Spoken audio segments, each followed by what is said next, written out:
Ok, entonces hoy es 22. Sí, sí, hoy es 22 de septiembre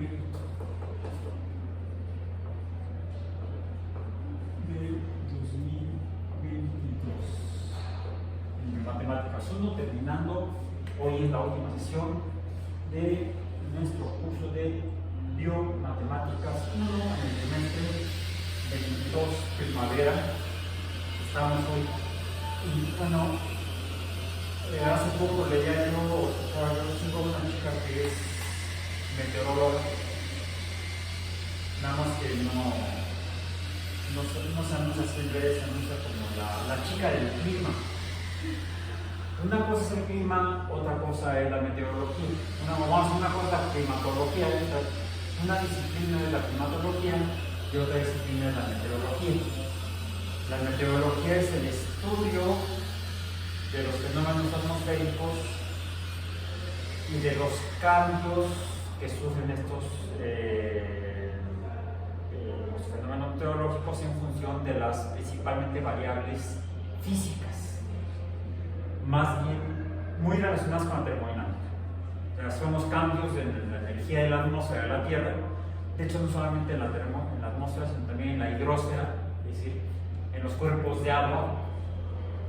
De hecho, en los Estados Unidos hay una oficina del gobierno que depende del Departamento del Interior, la Secretaría del Interior. La Secretaría del Interior se encarga de los recursos del país. En México tenemos varias secretarías que hacen esa función. Está la Secretaría de Pesca, la Secretaría de Agricultura, la Ganadería, y más. Esa agarra, ¿no? Secretaría de Agricultura, Ganadería, Pesca y no sé qué más. Lo que pasa es que está la Secretaría de Pesca y luego la Secretaría de Agricultura por otro lado. La Semarnat, la Secretaría del Medio Ambiente, Ecología, no sé. En Estados Unidos es una sola, que es el Departamento o Secretaría del Interior, de la cual depende la Administración Nacional Oceánica y Atmosférica, o Atmosférica y Oceánica, la NOAA en inglés, la National Oceanic and Atmospheric Administration. Vamos a decir, sería como se parece a esta, a la NASA, que es la Administración Nacional de Aeronáutica y del Espacio. La otra es la NOAA, la Administración Nacional Oceánica y Atmosférica, que tiene varios centros de investigación científica. Uno de ellos está en California, en San Diego, que es el Instituto, está relacionado con el Instituto Scripps, que es un instituto de investigación oceanográfica. Entonces, la NOAA, pasa que si lo digo en español, la NOAA, suena como aquella canción del compositor juarense. Digo yo, el sabio filósofo juarense. NOAA. La NOAA, la NOAA, estudia, se dedica a hacer investigaciones científicas sobre el comportamiento de la atmósfera y de los océanos, porque ambos influyen en lo que es el clima en la Tierra. En el verano, cuando hay más radiación en el hemisferio norte, en el verano del hemisferio norte, cuando es invierno en el hemisferio sur, hay más radiación solar sobre el hemisferio norte, por ejemplo, sobre el desierto de Sahara en el norte de África, y entonces llega la iluminación solar, se calienta el suelo del desierto, y eso provoca que irradie calor a la atmósfera, al aire, y los gases encima del desierto del Sahara se calientan. Por eso las altas temperaturas. Se calienta el aire atmosférico encima del suelo del desierto. La Tierra rota y la atmósfera junto con ella, pero sufre un poco de arrastre. O sea, no se mueve completamente pegada a los gases de la atmósfera. Se mueve junto con la rotación terrestre. Pero hay una pequeña diferencia. De hecho, eso genera un poco de fricción entre la atmósfera, los gases y el suelo. Hay otro efecto que es consecuencia de ese en la atmósfera, de la rotación de la Tierra, en movimientos de los gases de la atmósfera, del aire, que es lo que da lugar a lo que a lo mejor ustedes lo van a estudiar después, en biología, no recuerdo si en biología, pero sí, llevan un curso de climatología y meteorología. Van a estudiar entonces lo que son los fenómenos de Coriolis, las corrientes de Coriolis, que son flujos de los gases de la atmósfera debidos a dos fenómenos. Uno, la rotación terrestre, y el segundo, la Tierra se calienta el aire, entonces el aire que está junto a la Tierra se calienta, eso provoca disminución en la densidad del aire, entonces empieza a flotar sobre aire más denso, que es más denso porque está más frío, y entonces el aire frío de arriba cae por gravedad a través del aire caliente y empuja y reemplaza el aire caliente. El aire caliente empieza a flotar encima del aire más denso, frío, y eso genera flujos tanto de calor, flujos térmicos, como flujo de masa. El aire sube y baja, y el viejito la trabaja, ¿no? Es la adivinanza, ¿no? Y se dan los dos flujos de gases atmosféricos simultáneamente, los producidos por el arrastre de la atmósfera por la rotación, probablemente los flujos de Coriolis, pero además los flujos térmicos verticales, ascensos y descensos de las columnas de la columna de aire. Además, la Tierra se calienta más entre los trópicos, a ambos lados del Ecuador, hacia el hemisferio norte, hacia el hemisferio sur, y hacia los polos, norte y sur, el aire está más frío porque llega menos radiación solar. Y entonces también existe una diferencia de temperatura o gradiente térmico entre la zona tropical y los polos, la región ártica y antártica.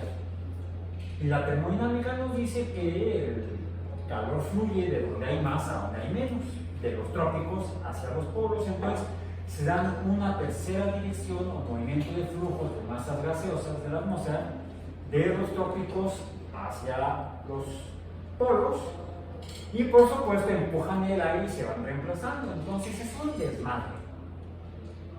Son una gran cantidad de flujos de masa gaseosa los que provocan lo que es en sí el clima en la Tierra, que son esos cambios de temperatura, cambios de energía térmica debidos a la existencia de la atmósfera en la Tierra. Pero dado ese fenómeno, pues cambian las condiciones de temperatura en diferentes regiones de la Tierra. El aire más denso, el aire caliente es menos denso, entonces está más disperso, se expande y entonces disminuye la presión. En cambio, el aire frío es más denso y entonces se ejerce mayor presión. Entonces hay cambios en temperatura y presión debido a los cambios térmicos en la atmósfera por los cambios en la cantidad de luz que nos llega del Sol, dependiendo de la inclinación y la posición que tiene la Tierra respecto al Sol. Hemos llegado a hoy, inicia lo que sería el equinoccio. Bueno, se lleva a cabo sucede el fenómeno astronómico del equinoccio de septiembre, decimos. Equinoccio de septiembre empieza hoy formalmente por la posición de la Tierra respecto al Sol, la inclinación de la Tierra respecto al Sol, y va a suceder dentro de 4 horas más o menos, después de las 8 de la noche. Eso provoca que la cantidad de luz que llega a la Tierra, al hemisferio norte y al hemisferio sur, es la misma cantidad y durante el mismo tiempo. Por eso es el equinoccio. Igual, vamos del equinoccio de septiembre, vamos a pasar luego hacia el solsticio de invierno en el hemisferio norte y de verano en el hemisferio sur.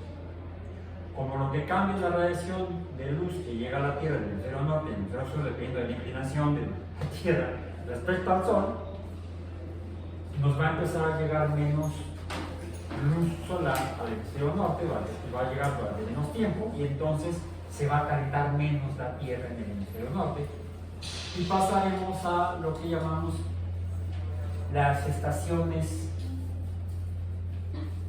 las estaciones de otoño, que es la que empieza hoy con el equinoccio de septiembre, y en el solsticio de diciembre vamos a entrar a la estación de invierno, que es cuando recibimos menos cantidad de sol durante menos tiempo en el hemisferio norte. Y en cambio reciben más tiempo y más cantidad de radiación solar en el hemisferio sur. Será el verano en el sur, el invierno en el norte. Una vez que lleguemos al periodo en el cual por la radiación de la Tierra habrá menos tiempo de radiación solar en el hemisferio norte, pero más tiempo de radiación solar en el hemisferio sur. Luego llegaremos en marzo al equinoccio de marzo, donde habrá equivalencia o el mismo tiempo de radiación en el norte y en el sur. Será el equinoccio de marzo, en el cual se inicia la primavera en el norte y el otoño en el sur. Se van alternando las estaciones. Y después llegará entonces otra vez el solsticio de junio, en el cual recibimos mayor radiación solar en el hemisferio norte y menos en el sur, y entonces será la estación de verano en el norte e invierno en el sur. Y estos cambios de radiación solar son los que causan las estaciones, que las notamos por cambios, por ejemplo, en la temperatura atmosférica. Y decimos, hace frío. No es que haga frío, es que hay poca energía térmica, menos que en el verano. No existe el frío, está en su medio. No. Desde el punto de vista de la física, de la termodinámica, no existe el frío, existe el calor, que es la energía térmica, es movimiento de los gases cuando se calientan, o cuando utilizamos energía se mueve mucho y eso provoca lo que llamamos calor, movimiento de las moléculas, y la medimos, una forma de medirlo es mediante la temperatura, en cualquier escala, Celsius, Fahrenheit o Kelvin. Bien. Esto porque son fenómenos que se estudian en biología porque influyen en el comportamiento de la vida en la Tierra, influyen en el comportamiento de los organismos. Y todos estos son fenómenos dinámicos. Los fenómenos dinámicos son fenómenos que cambian. Por ejemplo, en el tiempo, la temperatura cambia respecto al tiempo. Y eso lo estudian en el caso de la temperatura atmosférica, lo estudian los climatólogos. Cómo cambian las condiciones de temperatura, de humedad, a lo largo de grandes escalas de tiempo. Eso es lo que estudian los climatólogos, y además en diferentes regiones de la Tierra. Existe un clima polar, ártico y antártico, se caracteriza por tener temperaturas muy bajas. Curiosamente, humedades bajas. La humedad es baja en los árticos. El continente antártico es un desierto helado. Y como desierto, los desiertos se caracterizan por tener poca humedad. Pero ¿cómo si hay mucha agua? Sí, pero está congelada, muchachos. Está en fase sólida. No, ese está en el norte y no hay hielo salvo el invierno, que llega a nevar, las tundras. La tundra es un bioma, es un ambiente biológico. Los biomas son ambientes biológicos, grandes regiones biológicas, que se caracterizan por tener ciertos tipos de organismos, fauna, flora, fungi, o sea, todos los reinos. Pero se caracterizan por tener temperaturas bajas, promedio a lo largo del año, sí, mayor en verano, menor en invierno, pero la temperatura en general es menor que en los trópicos, porque están cerca de los polos, del polo ártico en particular. No hay tundra en el hemisferio sur, no existe tundra en el hemisferio sur, porque la distribución de las masas continentales en la Tierra no es homogénea, ni siquiera es equivalente o equitativa. No sé por qué, la verdad. Yo no he encontrado explicación científica de por qué hay más masa continental en el hemisferio norte que en el sur. Vean el hemisferio y vean dónde está la mayor masa de los continentes. El mayor continente es Asia. Y está todo en el hemisferio norte. No llega al Ecuador. Luego está Europa, que podemos hablar de Eurasia, porque están pegadas. ¿Sí? Es un tanto artificial, porque separamos Asia de Europa por la cordillera de los Montes Urales. De hecho, por eso Rusia es un país que está en dos continentes, en Asia y en Europa. Moscú está en Europa, por ejemplo.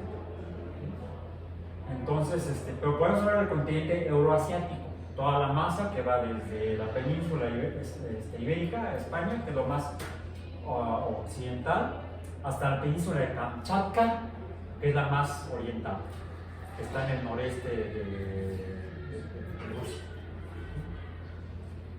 Y es la mayor masa continental que hay en el planeta, en la Tierra. Luego, al sur de Europa está África. Y África, ese continente está distribuido en una parte en el hemisferio norte, al norte del Ecuador, donde está el desierto del Sahara, y otra parte menos masiva, con menor masa de tierra seca, sólida, en el hemisferio sur, donde también hay un desierto.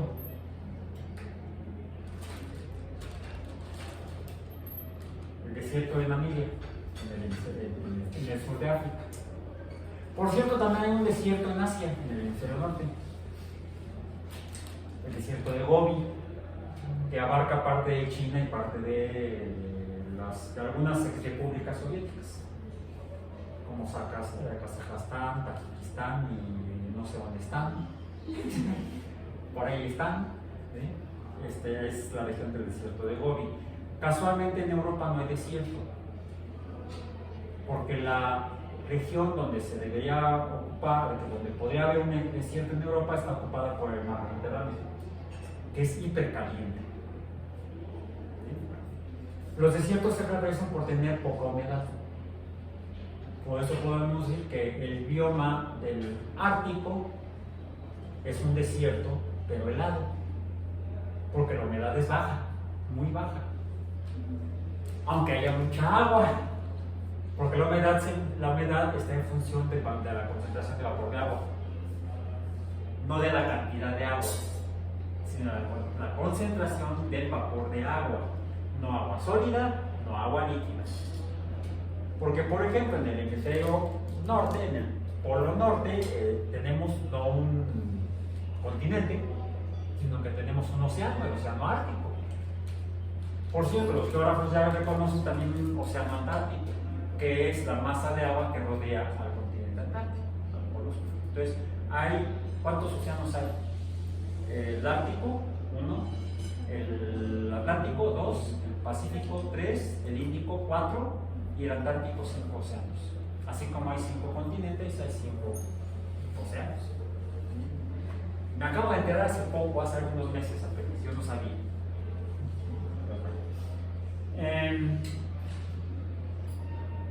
Entonces, los climas son las condiciones termodinámicas formalmente en grandes regiones a lo largo de grandes espacios, a grandes intervalos de tiempo.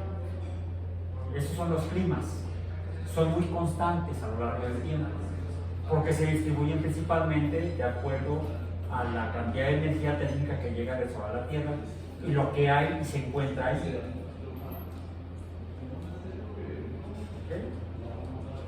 En el hemisferio sur los climas son diferentes porque hay más agua que tierra. Esta parte de Sudamérica, porque una parte de Sudamérica está al norte del Ecuador. Como países podemos identificar Colombia, Venezuela, Surinam, antigua Guayana holandesa. Así les estoy en la imagínense. La Guyana, que era la Guayana británica, y la Guayana francesa, que sigue siendo colonia y no la van a soltar porque es donde tienen la base de lanzamiento de cohetes franceses. Por eso no la sueltan. En Francia no hay donde lanzar cohetes, entonces lo lanzan desde Sudamérica. Parte de Brasil está en el hemisferio norte y otra parte está en el hemisferio sur. Ecuador está en el Ecuador, una parte en el norte, otra parte en el sur. ¿Sí? Chile, de hecho Bolivia, Paraguay, Uruguay, Chile y Argentina están en el hemisferio sur. El subcontinente sudamericano. Está el continente del hemisferio sur. De hecho, ¿cómo se llama así? Bueno, el país, porque el continente es Oceanía. El mayor país en Oceanía, ¿cuál es? Australia, la Tierra del Sur. ¿Qué es lo que significa? Australia, la Tierra del Sur. Entonces, Australia tiene su propio clima, tiene varios climas. Australia tiene una gran cantidad de clima desértico, porque tiene bioma de desierto en el centro de Australia, tiene bioma de bosque lluvioso tropical en el norte, cerca del Ecuador, vamos a decir. Tiene biomas acuáticos. Los mares son biomas acuáticos. Hay biomas de agua dulce, lagos, ríos, y hay biomas de agua salada. Y de agua más o menos, las zonas intermareales. Mixoalinas les dicen los hidrobiólogos. Ok. Ahora, eso es, entonces, el clima es el estudio, la climatología es el estudio de los climas. Los climas son las propiedades termodinámicas sobre la Tierra en grandes espacios y en grandes tiempos. Por otro lado, eso no es constante, cambia en intervalos de tiempo muy cortos. Las variables físicas, ¿cuáles? Temperatura, presión, humedad, etc. Eso es materia de estudio de la meteorología. La meteorología es el estudio de los cambios atmosféricos en intervalos de tiempo muy cortos. Sin embargo, la gente fácilmente confunde la meteorología con la climatología y le llaman clima a lo que formalmente en español se debe llamar la témpera. La témpera son las condiciones meteorológicas del momento. ¿Cómo está la témpera? No sé, no la he visto. ¿Qué es eso? ¿Cómo está el tiempo meteorológico? Se decía antiguamente en México. ¿Cómo está el tiempo hoy? Soleado, pero frío.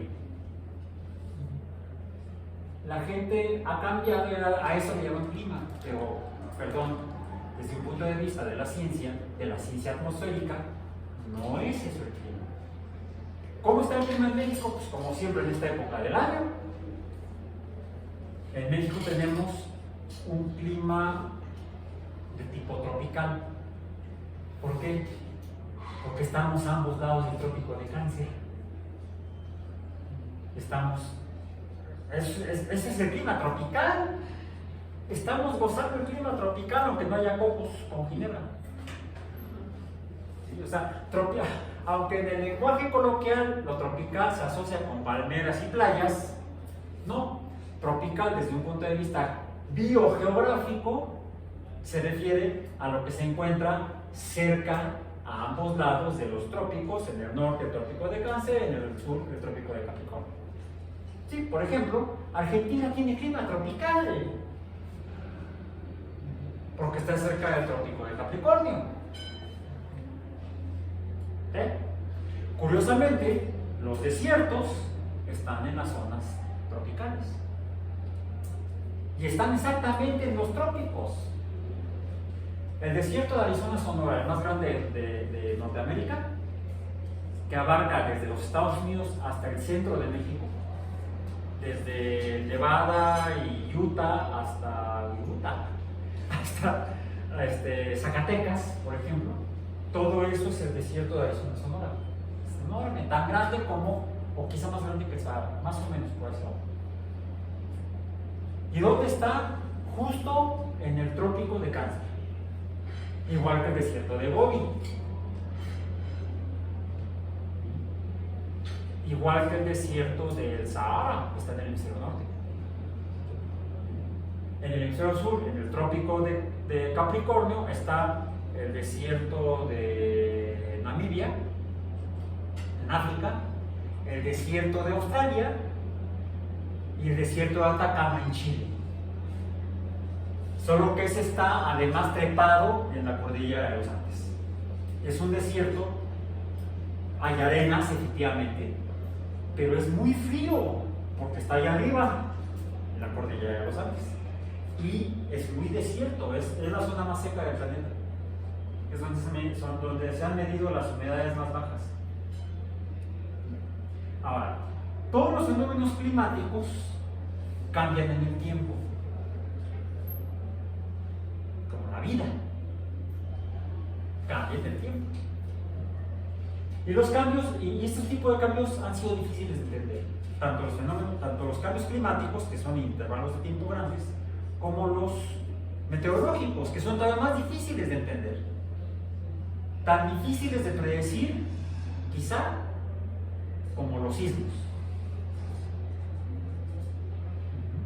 Y en ninguno de los dos aplica la ley de atracción, tan de moda únicamente en México. Podemos ponernos a bailar la danza de la lluvia y eso no significa que vaya a llover. Y por más que pensamos, ojalá llueva, o al contrario, ojalá esté soleado, no. ¿De qué depende? De cómo cambian de moda dinámica y compleja las variables termodinámicas, atmosféricas y oceánicas, que son las que regulan los fenómenos de la témpera, meteorológicos, como los fenómenos climáticos. Esto lo menciono porque nuestro tema de hoy, el cual se llama diferencias en las secuencias numéricas secuenciales,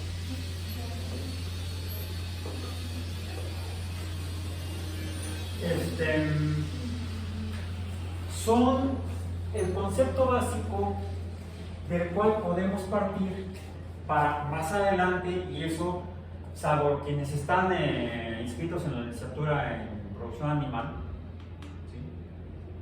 Es decir, quienes están inscritos en hidrobiología y biología, llevarán un segundo curso de biomatemáticas 2, el cual es formalmente un curso de cálculo diferencial e integral. Y las diferenciales o derivadas, las derivadas son la matemática necesaria para entender y medir los fenómenos dinámicos. Por eso es que biólogos e hidrobiólogos, e incluso las personas que estén en producción animal, necesitan conocer y entender cómo pueden usar el cálculo diferencial integral, cómo usar el concepto de derivada para poder medir fenómenos dinámicos, fenómenos cambiantes, como el clima, como los fenómenos meteorológicos, como el crecimiento de los organismos en talla y en masa, el crecimiento de las poblaciones. En el caso de la producción animal, el campo de trabajo de la producción animal, pues la producción de animales, que pueden ser, no sé, se pueden, como lo mencionaba yo cuando traje los caracoles, podrían dedicarse a la producción de caracol gigante, que en México no se hace. Es más, que quizás no se hace porque lo extinguimos. Había grandes poblaciones de caracol gigante en el Caribe, entre Cabo Catoche y Chetumal. Y era un platillo, hasta que se lo acabaron. Actualmente se sigue ofreciendo, pero se importa de Belice, donde se cultiva el caracol gigante. Estrombósicas de la especie. Se podría importar, pie de pie se podría cultivar. Pero entonces hay que conocer los procesos de crecimiento del organismo y de las poblaciones correspondientes, y esos son fenómenos dinámicos. Entonces, el cálculo diferencial y el cálculo integral puede entenderse mejor si entendemos lo que son las diferencias secuenciales. Bien, comencemos entonces primero con una secuencia. La secuencia a la que llamemos de los A sub n términos, que serían, pues, podría ser 1, 4, 9, 16, creo que ya están saliendo cuáles, 25, 36, ¿Cuál sería? Estos números 49 serían del índice n elevado al cuadrado. ¿Sí? De a sub 1, a sub 2, a sub 3, etcétera. 1 al cuadrado es 1, 2 al cuadrado es 4, 3 al cuadrado es 9, 4 al cuadrado es 16. Una secuencia muy fácil de reconocer y de calcular para conocer los términos sucesivos de la secuencia. Vimos previamente lo que llamamos las sumas parciales, las a sub n, donde la a sub 1 en este caso sería 1, la a sub 2 sería ¿cuánto? 4. Oh, la segunda suma parcial. El primero más el segundo término sería 5. A sus 3, 14, etcétera. ¿Sí? Vale. Ok. Estas son las sumas parciales que llamamos, que son iguales a sub 1 más, coma, el primer término es a sub 1, más el a sub 0 que no existe, 1 más nada es 1. El siguiente término sería a sub 1 más a sub 2. Para que quede más claro, le ponemos paréntesis. Aunque pueda escribirlo sin los paréntesis. Pero podría confundirse con una serie cuando estoy hablando de secuencias. Por eso pongo las comas. El tercer término, la tercera suma parcial, si esta la a sub n, sería a sub 1 más a sub 2 más a sub 3, coma, y son sería esta otra secuencia, esta otra secuencia de números. Sería 1, 5, 14, etc. ¿Bien? Esas son las sumas parciales. Si yo puedo obtener las sumas parciales de las secuencias, así como lo hago de las series, estas son sumas parciales, o sumas. ¿Por qué no pensar en que puedo aplicar, así como al principio aritmético de la suma, a las series y secuencias? ¿Por qué no puedo aplicar la contraparte de la suma? ¿Cuál es? La resta o diferencia. Estas son las diferencias secuenciales, ya tengo aquí el nombre. Paz, paz. Eso sería una diferencia secuencial. Okay. Entonces, ¿cuáles son las diferencias secuenciales? Así como las sumas parciales son las sumas de los términos, de los n términos, de los a sub n términos de la secuencia, o incluso de la serie, estoy hablando de sumas parciales en secuencias, ¿sí? En las secuencias. En las secuencias, y entonces podría llamarles sumas parciales secuenciales para distinguirlas de las sumas parciales de las series. Pero igual puedo ser en las series y en las secuencias. Bueno, cuando me refiero a las diferencias secuenciales, así como las sumas parciales secuenciales, es la suma de los términos de la secuencia. ¿Qué será la diferencia secuencial? Hay una pequeña diferencia entre las diferencias secuenciales y las sumas parciales, ¿sí? Que son el hecho de que se remiten o se restringen a simplemente la diferencia o resta, una diferencia secuencial, vamos a decir, se define como la resta o diferencia del a sub n más 1 menos el a sub n término.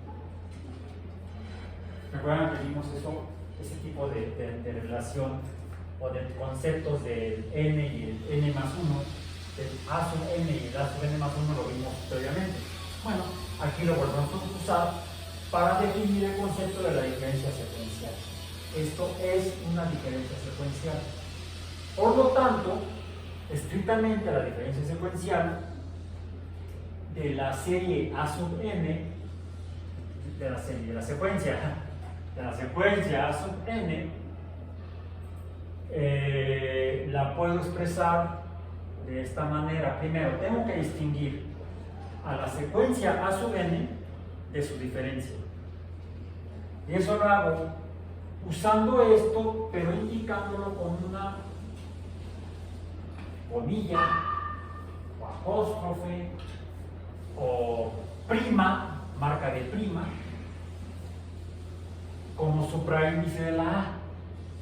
Esto significa diferencia secuencial de la secuencia a sub n. Y se define como la fila de números o secuencia de a sub 1. Ahí no habría diferencia respecto a la secuencia original, seguida de coma el segundo término menos el primero, coma, del tercer término menos el segundo, coma. ¿Sí? O sea, por eso es el a n más 1, el a sub n sería a sub 1, el a sub n más 1 sería a sub 2, el a sub n más 1, el a sub n sería el a sub 1. El siguiente término de esta diferencia secuencial será entonces el tercer término a sub 3 menos el previo a sub 2. El siguiente término será entonces a sub 4 menos a sub 3 y así sucesivamente. Bueno, ¿cuáles serán los términos que formarán a la secuencia de la diferencia secuencial 1, 4, 9, 16, 25, 36, 49? Tengo que poner que la a' n será igual, entonces el primer término será 1, el segundo término será 4 menos 1, es el segundo término. Es un binomio, vamos a decir. Hay dos números, el 1, el 4 y el menos 1. El menos 1 porque es la resta, la diferencia o el restarle el primer término, que es 1, al segundo término. ¿Cuál es el tercer término? Lo que vemos es que en las diferencias secuenciales, que son secuencias de números, salvo el primero, todos los términos son binomios. Todos los términos son binomios. Donde el segundo número del binomio siempre es negativo. O se multiplica por menos 1 porque es resta, porque es diferencia. Recordemos que ayer al terminar hablamos, vimos a las diferencias, a las series alternas o alternantes, donde tenemos un número positivo, luego un negativo, un positivo, un negativo. Si tenemos series alternantes, también puede haber secuencias alternantes. Entonces, mucho cuidado al aplicar el concepto de diferencia o resta en el caso de las diferencias secuenciales a las secuencias de números alternantes, a las secuencias alternantes. ¿Bien?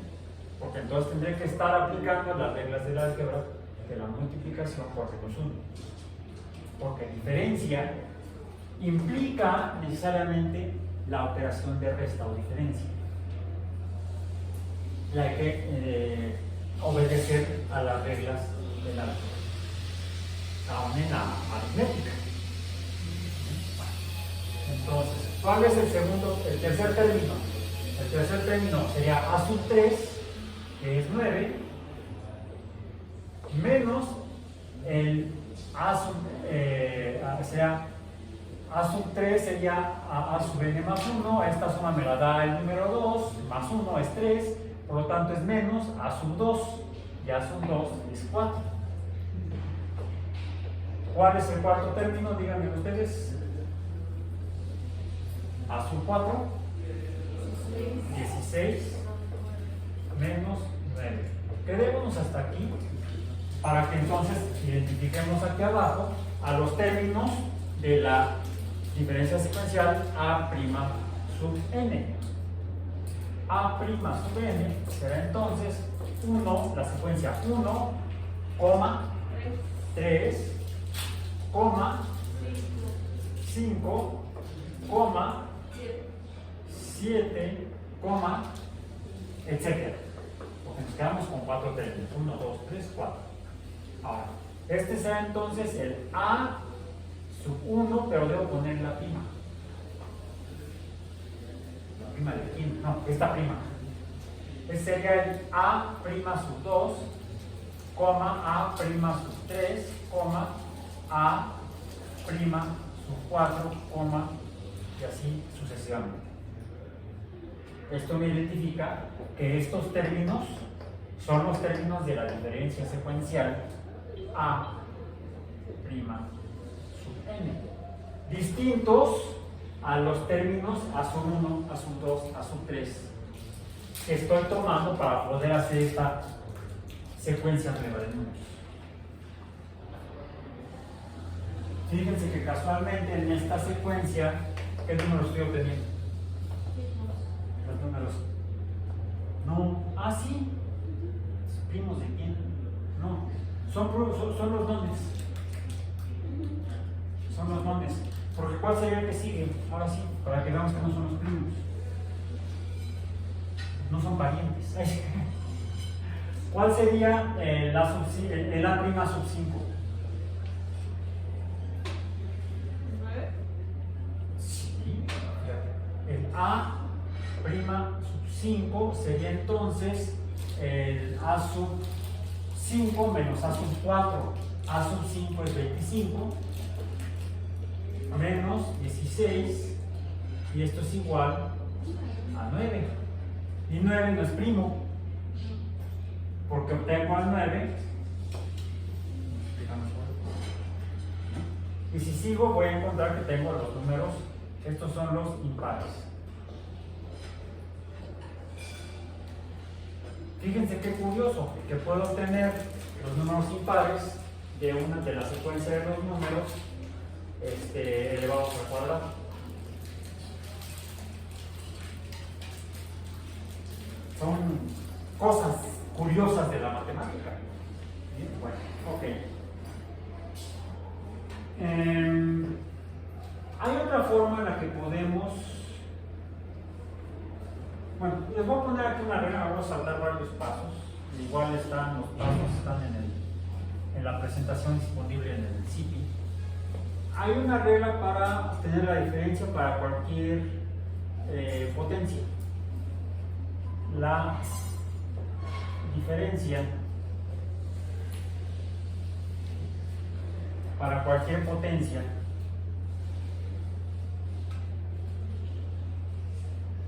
por aquí hablamos de la potencia 2, ¿no? Son los índices elevados al cuadrado, pero a veces nos vamos a topar con secuencias no definidas por cuadrados, no por cuadráticas de números, sino por otras potencias, que pueden ser números enteros o números racionales, incluso las potencias negativas. Para cualquier P, recordemos que P cuando es potencia, es A sub n igual a n a la k, coma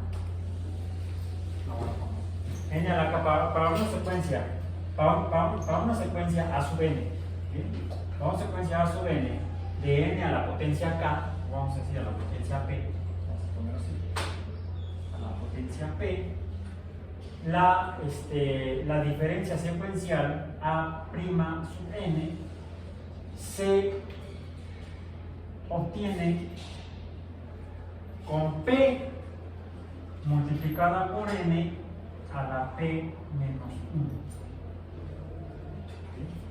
P por n, la potencia por el índice, elevada a la potencia menos 1.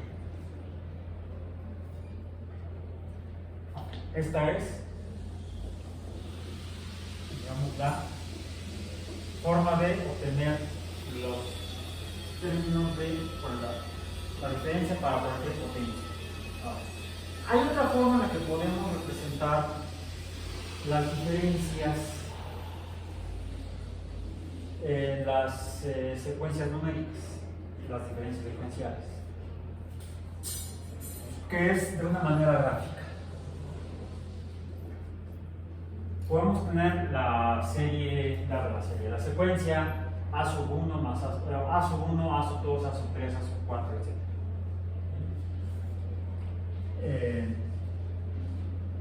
A sub 1, coma, A sub 2, coma, A sub 3, coma, A sub 4, coma, A sub 5, coma, A sub 6, coma, A sub 7, hasta una A sub 8. ¿Okay? Es una secuencia de 8 términos. Son números, como aquellos: 1, 4, 9, 16, 23, 25, 36. Pero puede ser cualquier secuencia de números sucesivos. Puede ser una secuencia, esta sería una secuencia de qué tipo: aritmética o geométrica. Sería geométrica, porque no es aritmética. No hay más que perro, perro. ¿Okay? Aquí sí es binomial. No hay más que dos posibilidades. Pongamos la secuencia, una secuencia aritmética que fuera, pongamos 1, 2, 3, 4, 5, 6, 7, 8. Yo los puedo representar mediante los símbolos indios, los números indios. Podría hacerlo con los números romanos, con los números mayas, lo de menos.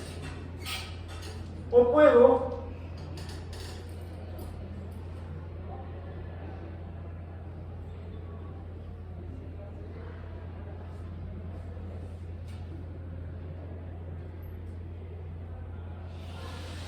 más o menos hacer esto parecería una recta numérica, ¿no?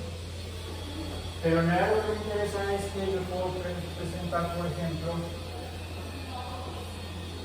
esto representa el 1, el doble representaría el 2, el triple representaría el 3, el cuádruple representaría el 4, el quíntuple de la altura, esta sería la altura, ¿no?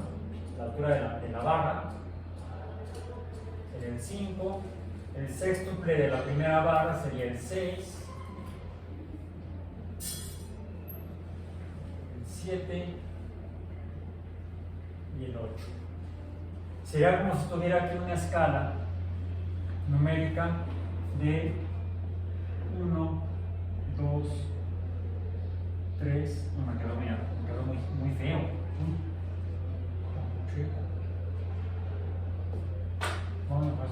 Vamos a interpolar mejor para acá. Aquí sería 2, aquí sería 3, aquí sería 4, aquí sería 5,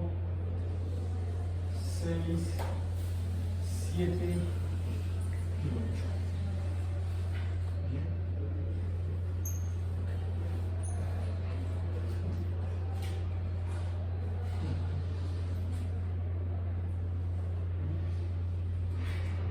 ¿Cuál sería, vamos a decir, la quinta suma parcial. 15. Sería 1, 1 más 2 más 3 más 4 más 5 y esto es igual a 15. ¿Sí? Es como si sumo yo esta barra más esta barra más esta barra más esta barra hasta la quinta barra. ¿Sí? Y las pongo todas juntas, tendrá una altura de 15. ¿Correcto?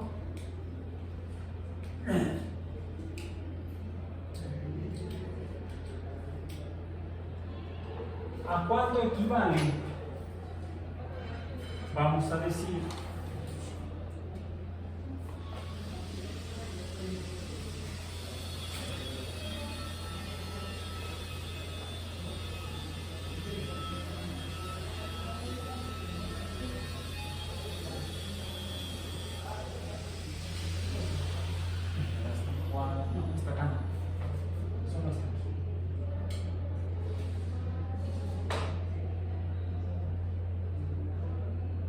ahora el área negra sería el área de todas hasta las 7, la séptima suma parcial, menos estas 3, menos la tercera suma parcial, es el área negra. Esto se llama el área negra. ¿Ok? Bueno, así como vimos que podemos calcular sumas parciales intermedias en series numéricas.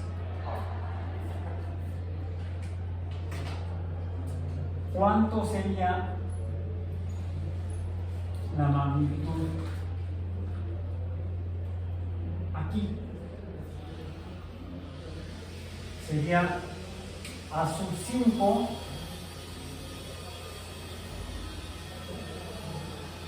menos a sub 4. ¿Y esto qué es? La primera, la segunda, la tercera, la cuarta, la quinta diferencia dentro de la secuencia, la quinta diferencia secuencial. Bien. Entonces, ¿esta cuál sería? Esta altura de aquí sería a sub 3 menos a sub 2 y esto es igual a la a prima sub 3. La tercera diferencia secuencial. Entonces las puedo representar ya sea de manera alfanumérica o las puedo representar de manera gráfica a las diferencias secuenciales. Puedo representar a las sumas parciales de las series o secuencias como las áreas bajo las barras de la representación gráfica de los números o términos de la secuencia o serie, el área de las barras o el área bajo la línea que me definiría la tendencia o la función de una serie numérica o de una secuencia numérica. Finalmente, en el caso de una suma, una serie numérica, este número está en función de los términos que están aquí. Termina siendo esta una función de n, una función matemática. ¿Bien? Yo puedo calcular el área debajo de esa línea, de esa función, lo cual se parece a uno de los conceptos de cálculo diferencial integral, o puedo calcular las líneas de la tendencia que siguen las diferentes diferencias secuenciales, que se parece al otro concepto del cálculo diferencial integral.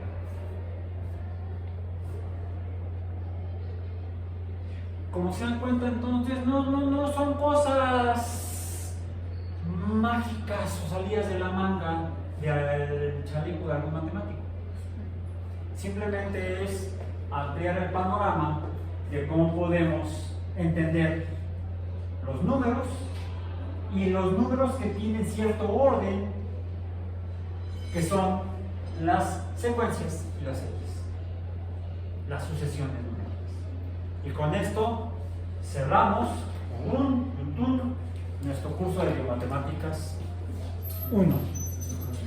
Si están interesados en seguir discutiendo o hablando, planteando dudas sobre esto, pues quedo a su disposición. Si no saben dónde encontrarme, no saben cómo encontrarme, sí es cierto, mi currículo que yo tengo asignado aquí en la universidad está en el edificio E, en el tercer piso, pero si no estoy ahí, pueden un mensaje por alguno de los medios de comunicación con los que contamos hoy en día. Por mi parte, ha sido un placer, realmente para mí un placer, de compartir este espacio y tiempo, incluso meteorológico, con ustedes. Y quedo a su disposición para lo que ustedes usen conveniente y necesario en el resto de su trayecto por la UAM, Universidad de la Unidad de Iztapalapa, en su plan de estudios correspondiente. Gracias por su atención. Muchas gracias.